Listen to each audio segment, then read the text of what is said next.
10. The principle of the union. My friend, you should treat others the same way that you want to be treated. This is the 10th principle for your liberation. The 10th door that you have to open to accomplish your final liberation over the circumstances and situations of life. Treat others the way you want to be treated. What does it really mean to treat others the way you want to be treated? You have this answer within, but you may not be aware of it. So let's see if we can dig it out. Example: get a paper and pencil. Start to think about the ways you want your wife, husband to treat you, and write them down.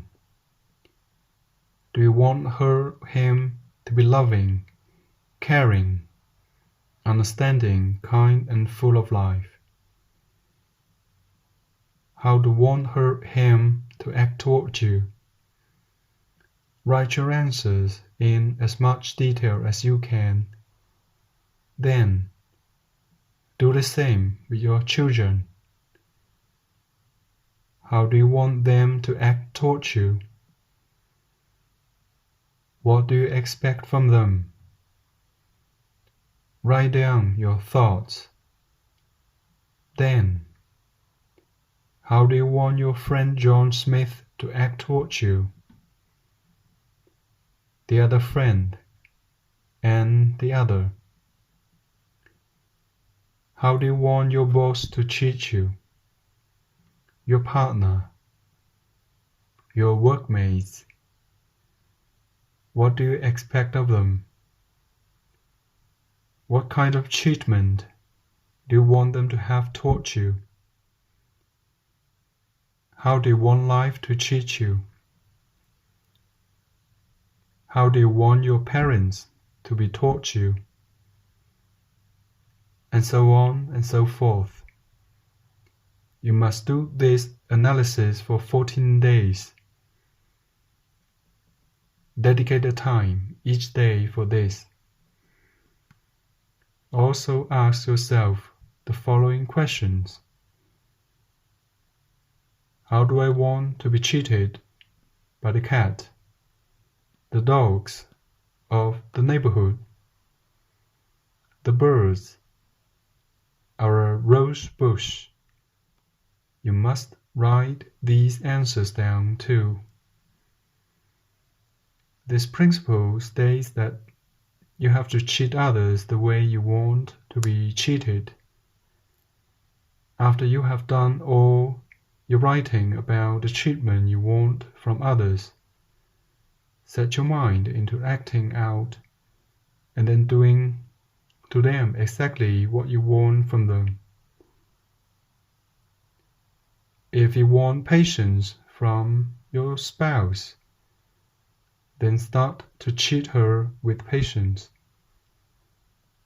You have to start to treat her with patience because of the law of cause and effect. She will then treat you in the same manner.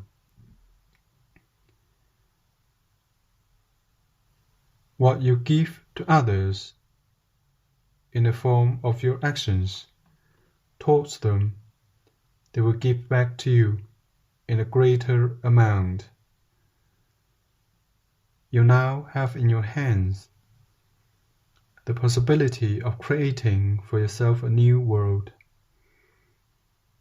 of creating the future that you want. This is in your hands. The next step is yours. But be smart.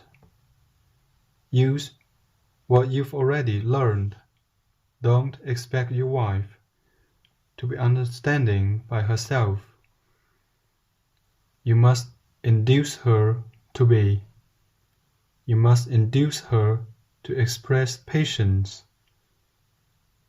Each human being my travel companion, has in him all of God's attributes.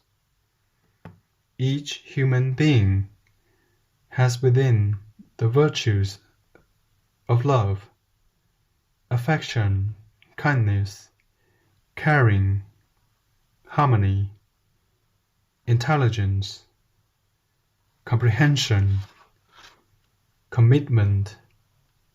We have all of them in us. But we also have selfishness within us, violence, and bad temper.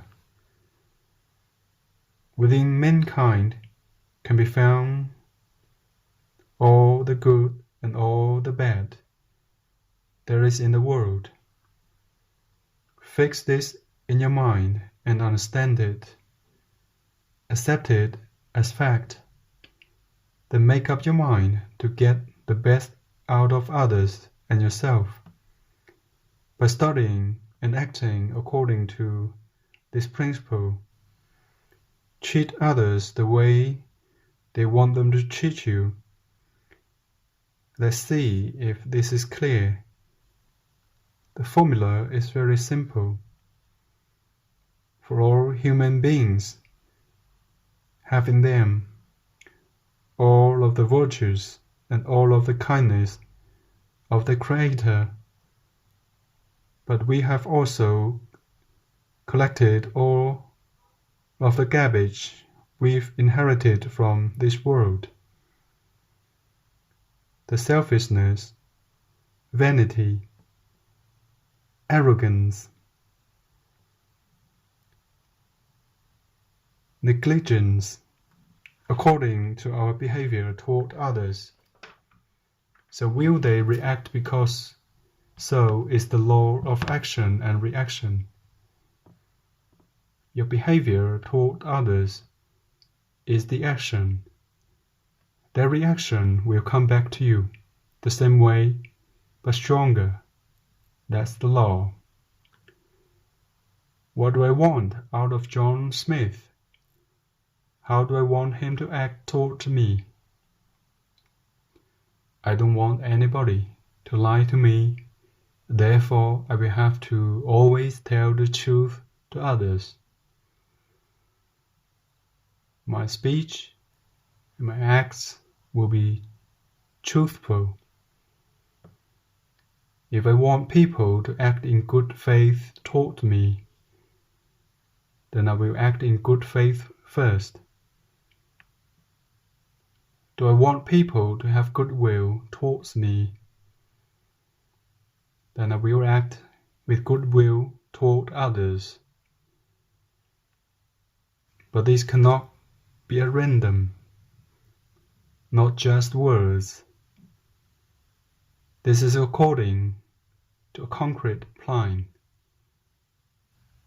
You must make a note of all the people that you see often, and you must try to get out of them in the best virtues and qualities that lie inside them. If you have done the analysis that was explained in the beginning of this principle, then you will have carefully written down the kind of behavior you expect to receive from each of the people that you encounter.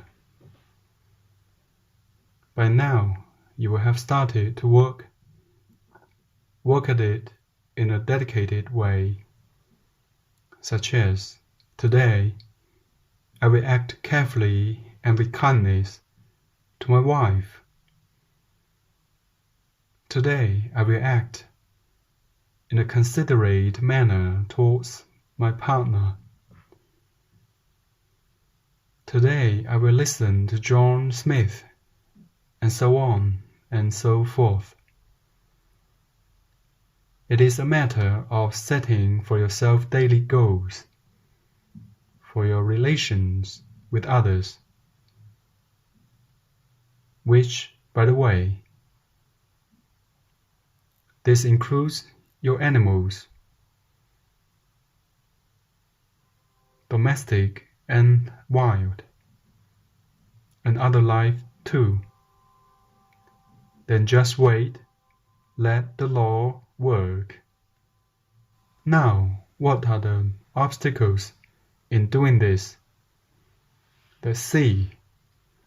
What are the problems that you might encounter?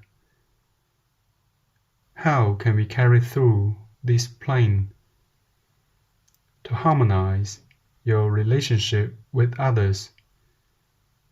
Simply put, you have to apply your goodwill. What is goodwill?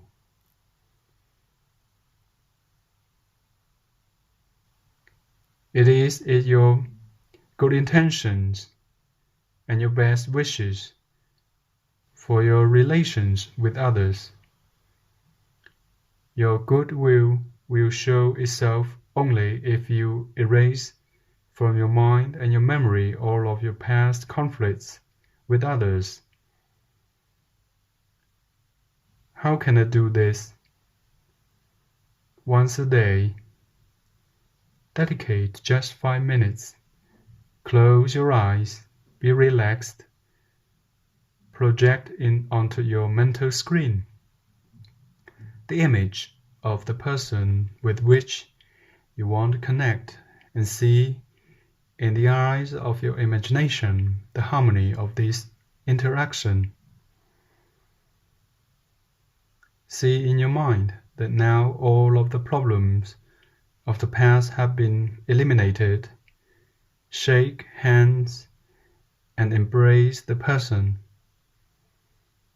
See your common behavior as in harmony and peace, both in balance. All of this, of course, is on your mental screen. Then do another exercise once per day. Stand in front of a mirror.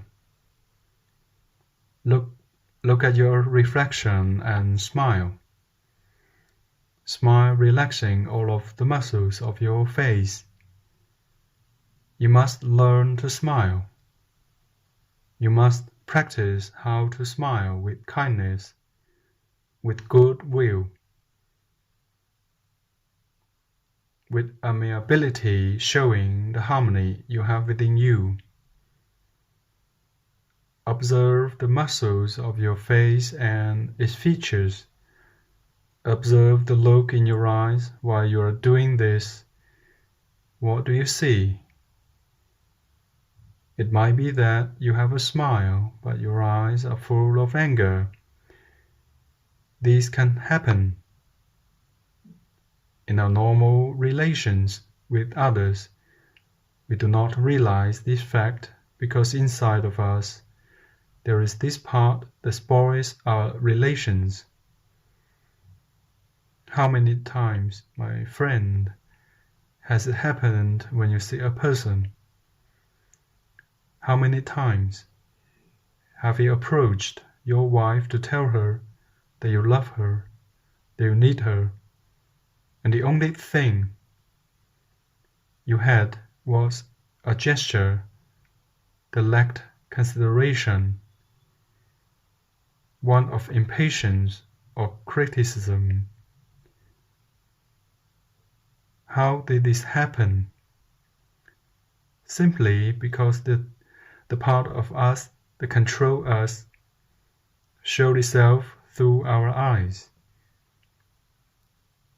Others do not realize that we had the best of intentions in reaching out to them. So what was perceived or seen was from the eyes, our look, and the expression on our face. First, you must do the exercise of the mental projection. You should visualize it daily on your mental screen. The second step is to practice the smile, a kind and amiable smile in front of a mirror. Do this until you get your face muscles to be relaxed, and you see the light and goodwill in your eyes. The third activity is meditation. For many months, whenever you have a chance, set your mind to meditate about the behavior of others. Ask yourself, why does this person treat me in this manner? Why is my spouse like this? You will see, my friend, we are human beings. And unfortunately, your comprehension and intelligence does not reach very far.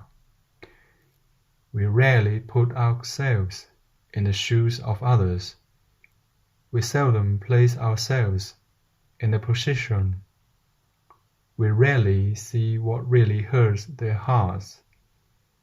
It might be physical ailments, conflicts, problems, obstacles, economic situations. You know them well. Think about your own situation. What or how many disturb you? What happens is that we are not aware of those facts when we relate to others. The only thing we care to be aware of is to be loved by others, cared for. And when it does not happen this way, we blame them. This is not the way it should be, my friend. All hearts are compressed and by anguish. People have depressions. There are problems that on the surface seem to have no solution. Our duty is to understand this. When somebody approaches you and you see that this person is in a bad mood, do not demand a marvelous behavior from him, the behavior of a free person. Do the contrary. Place yourself in his shoes. You must reach him to understand what is the something disturbing this person. Whatever the reason for him to be this way, you should smile at him with the same smile that you practiced every day. Show him your goodwill. Listen to him. When you are bothered, my friend, when you have problems, and you try to reach somebody, what kind of treatment do you expect? Wouldn't you like the other to smile at you or show you understanding, to listen to you with the attention that shows that he is forgetting about himself? What in this moment he will be there for you? Well, do the same with others. Take into consideration that our world and our life is full of anguish and with serious problems, where few people have accomplished their liberation. When this situation must be understood, one will not be demanding. You who are on your way to understanding the laws of life must ensure that you present the most marvelous behavior, goodwill toward others. Others will respond and they will learn from your behavior. You will be showing others how to act. It is senseless to tell your spouse that she has to be kind or understanding. But if She can see your kindness day after day, your understanding, your consideration, your patience. Then you will be giving her the example, and she will start behaving in the same manner. This is the law, my friend, and don't forget, we cannot be islands. We must learn to treat others well, to live with others. This is the greatest richness that a human being can have. Living in harmony with others, good relations with others, will bring you the time, strength, power, and will to carry through very important goals. Now, there are the children to consider.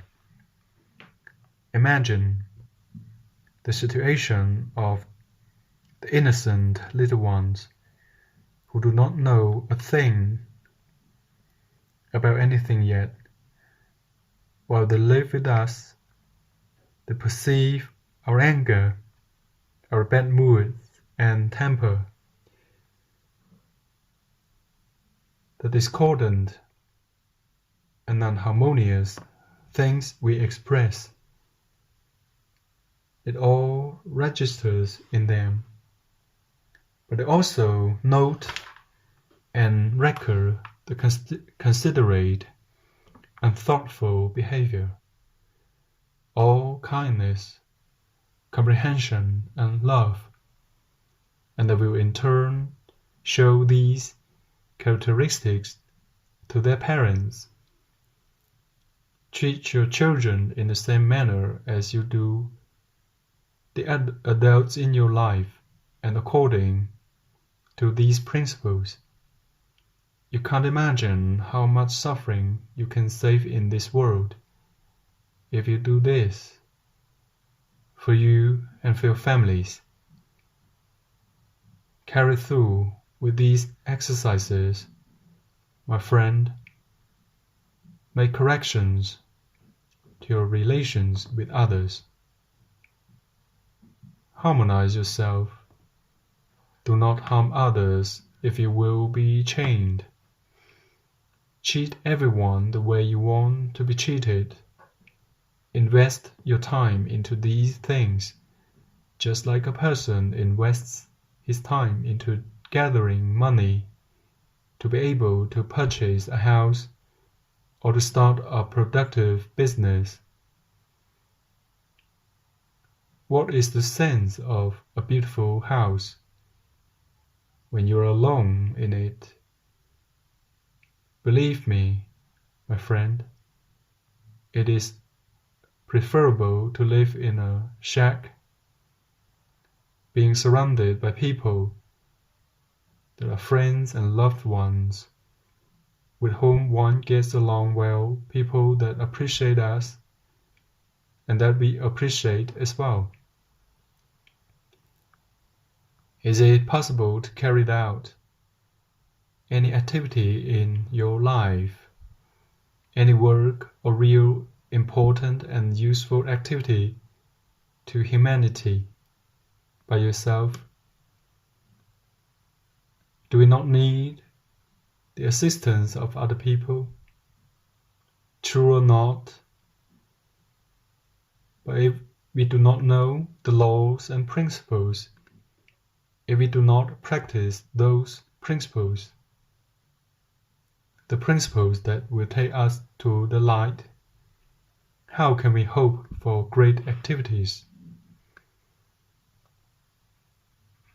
Do not pay attention to the side in you that will tell you that it is difficult, that others will not understand. They do not have time to do it. The people are worthless. That the world is rotten.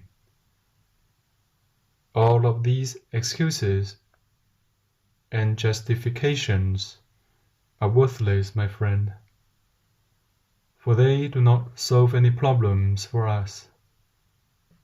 We must recognize them as temptations that strive to keep us down in the mud. And we must establish within us the goal to understand. What would you do if you suddenly found yourself without friends? What would you do if your children left you? Your spouse would not speak to you. Your parents would not see you. You would be alone. Alone with the human sickness.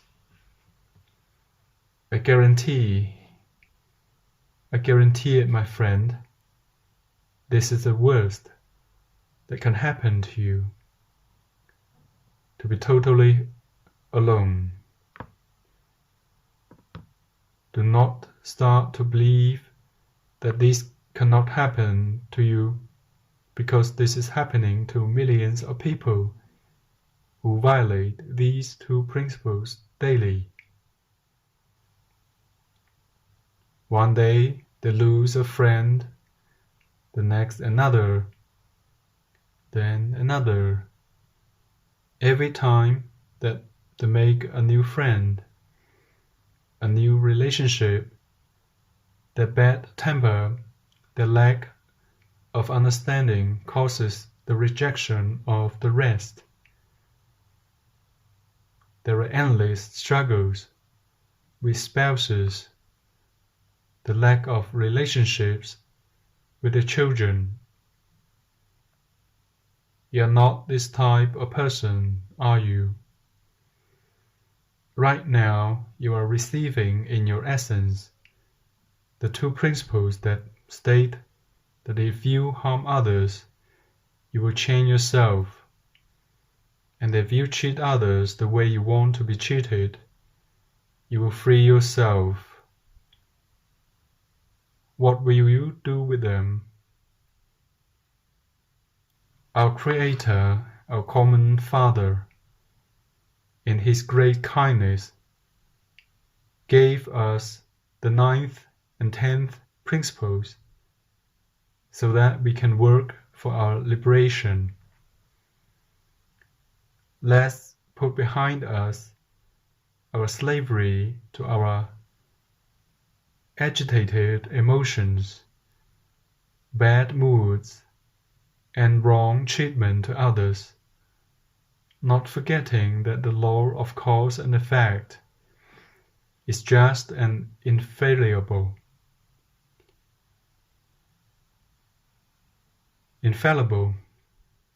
All the good and bad that you do to yourself and others will come back to you several times over, sooner or later, even much later, but it will in the end. So be judicious,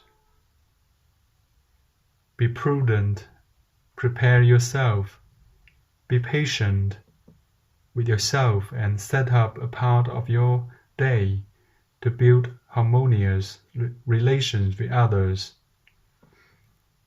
Find and correct defective relations.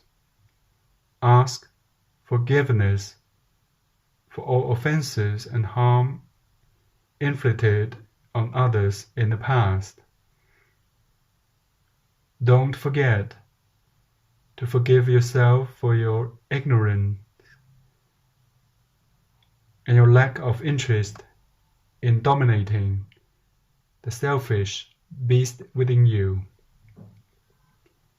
Get your goodwill up. Practice the exercises. You will be a person worthy of your Creator. You will be able to free yourself from the slavery of phantom, of selfishness. So one day, not far away, you will anchor into your lifeline, that which God has prepared for you, that which only you can do, and the life and the universe need in an imperative way to be able to fulfill the great plan of creation. Load yourself up with strength and courage. Decide to do it. Decide. We can tell you it is worth doing. Remember that we have walked this path ourselves, and you can as well. You are a human. You can.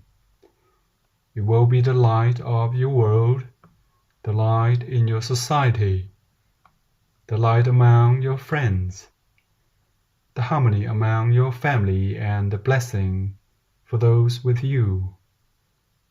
May God bless you, keep you, and illuminate you, and thank you.